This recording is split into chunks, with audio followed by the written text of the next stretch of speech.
Hey guys, we're going to talk about SB9. So there's a lot of videos about SB9 itself, what it is, what the law is. So I'll kind of go over a few of the points, but this video is more about, does it make sense to do SB9 for you? So SB9 essentially is two parts. One of the parts is that you can build additional units, meaning a second primary unit or ADUs, accessory dwelling units. People sometimes refer to them as guest houses, but that's not accurate. There's a distinction between those. You can apply SB9 in two different ways. One of the ways is you can add additional units to your property without splitting the lot. On top of that, SB9 also allows you, if you qualify, to not only add additional units, but actually separate those units, but split the lot and have those additional units. Now, there are some qualifications. For example, if you have your lot size, it can never be smaller than 40%.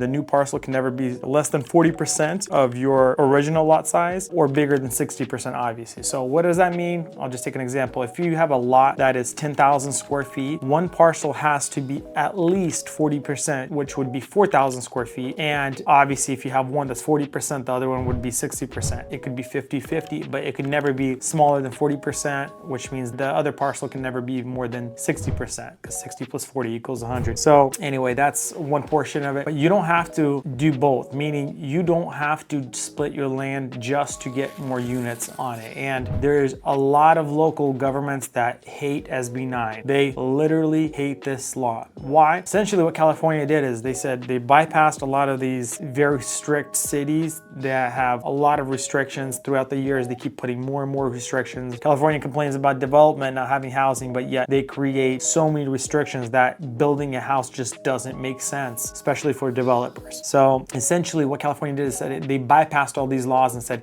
hey, this is what you have to allow. You can allow more, but you cannot allow less. So that's what SB9 is. Now, to jump into the question, does it make sense to SB9 your parcel, whether it be to split it or to build a secondary home? Now, common knowledge is obviously that real estate is great investment, and it is.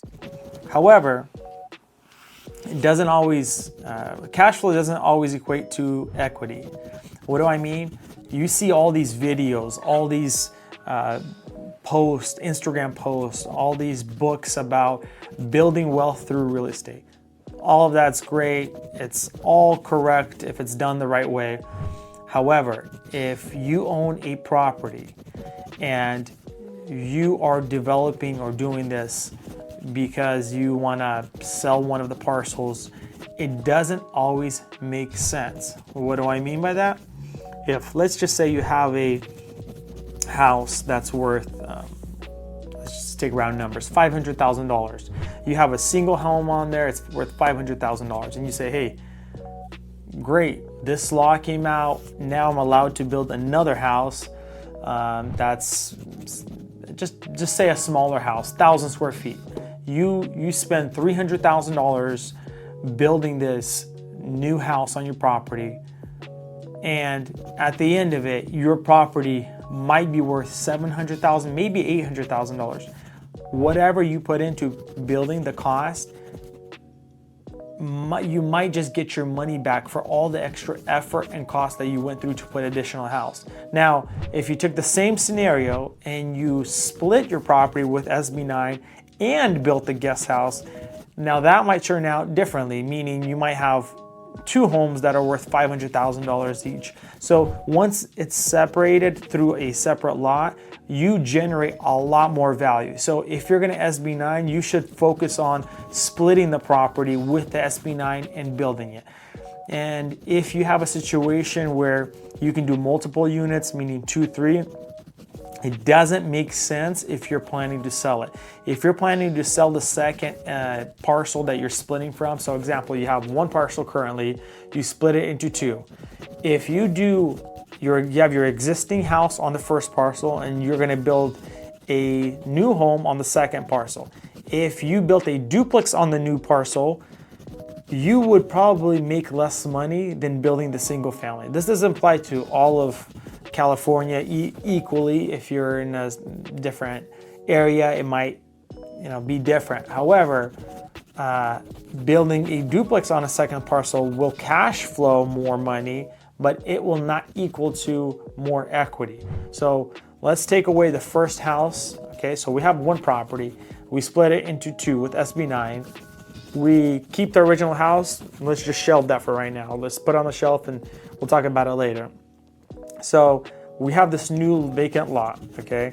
Let's dive deep into it. And just as my example said earlier, if I build a duplex, what is the most expensive duplex in my area?